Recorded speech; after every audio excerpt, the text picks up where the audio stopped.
Geometric Maths Made Easy by Majola YouTube channel or TikTok channel at metric.maths.made.easy.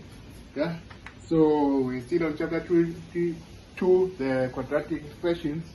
So I gave you an exercise previously. You said, okay, determine the minimum and maximum value of a p of x if a p of x is equal to x squared minus 12x plus 36, and also the corresponding x value.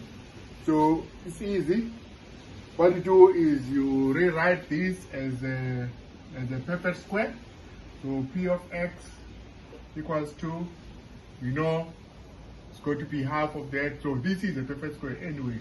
So this is open brackets x minus 6 all squared, yeah, because 36 is 6 squared, yeah, and 12 is 6 times 2. So now to draw your graph, now because it's easy to interpret the minimum and the axis of symmetry or the turning point if you can draw the graph.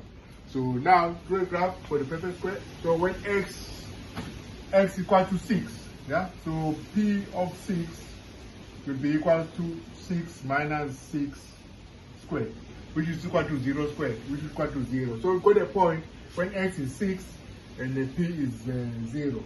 So we've got a point here. Similarly, when x is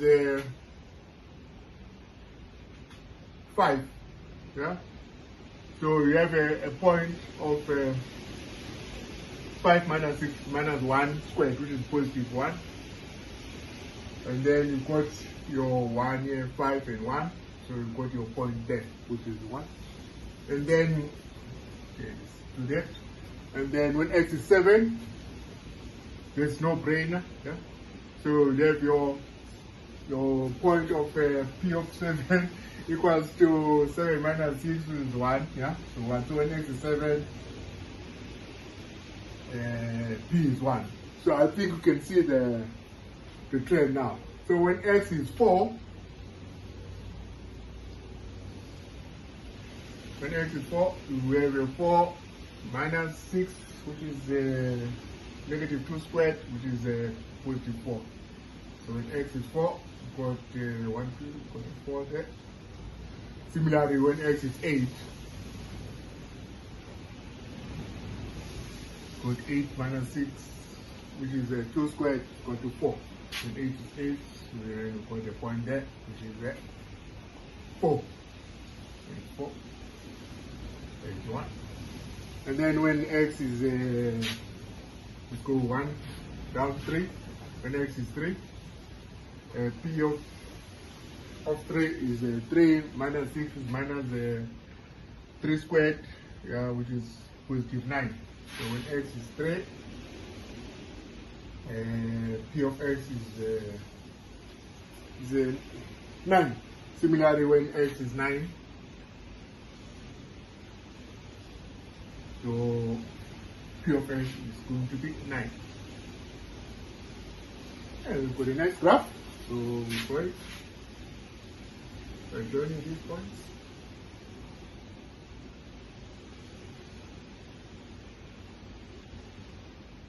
This is your graph of p of x, or your graph of x squared minus 12x plus 36. So your y-intercept would be when x is equal to 0. So it will be somewhere there, up there, 36. Yeah, but we're not interested in that. We're just interested in the shape of the graph. So you can see here, you've got a minimum of 0. Yeah, so the minimum is p of equal to 0. So 0 when x is 6. So the axis of symmetry is x equal to 6. And then axis of symmetry, we know what it means. It means that the graph can fold, yeah? So the half, the side is the same as the other half on the other side. And also what is interesting, what I want you to see here after we've determined our minimum value of P, which is at x equal to 6, is our axis of symmetry. What is interesting also about this graph, yeah, if you can see, we have moved actually the graph of f of x by 6 units, yeah. So your axis of symmetry for f of x was x equals to 0. So we've moved this to the right by 6 units, yeah.